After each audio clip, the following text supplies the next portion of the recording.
अस्फ़हान का एक बहुत बड़ा रईस अपनी बेगम के साथ दस्तरखान पर बैठा हुआ था। दस्तरखान अल्लाह की नेमतों से भरा हुआ था। इतने में एक फ़कीर ने ये सदा लगाई कि अल्लाह के नाम पर कुछ खाने के लिए दे दो। इस शख्स ने अपनी बीवी को हुक्म दिया कि सारा दस्तरखान इस फ़कीर की झोली में डाल दो। औरत ने हुक्म की तामील की। इस वक्त इसने इस फ़कीर का चेहरा देखा तो दाड़े मार कर रोने लगी। इसके शोहर ने इससे पूछा, जी बेगम आपको क्या हुआ है? इसने बतलाया कि जो शख्स फ़कीर बनकर हमारे घर पर दस्तक दे रहा था वो चंद साल पहले इस दुनिया का सबसे बड़ा मालदार और हमारी इस कोठी का मालिक और मेरा साबका शोहर था।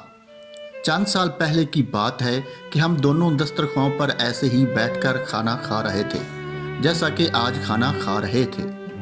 इतने में एक फ़कीर ने सदा लगाई कि मैं 2 दिन से भूखा हूँ, अल्लाह के नाम पर खाना दे दो।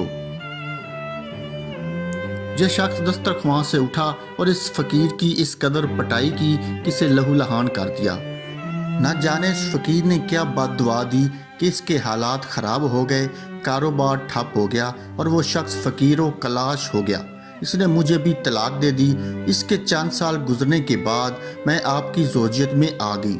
शोहर बीवी की ये बातें सुनकर कहने लगा, बेगम क्या मैं आपको इससे ज़्यादा तवज्जुब खेज़ बात ना बतलाऊं?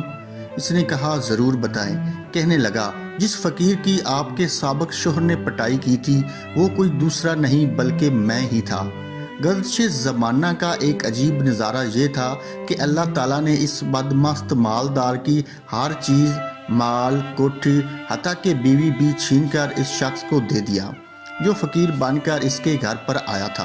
और चंद साल बाद फिर अल्लाह ताला इस शख्स को फ़कीर बनाकर उसी के दर पर ले आया। उम्मीद करता हूँ ये कहानी आपको पसंद आई होगी।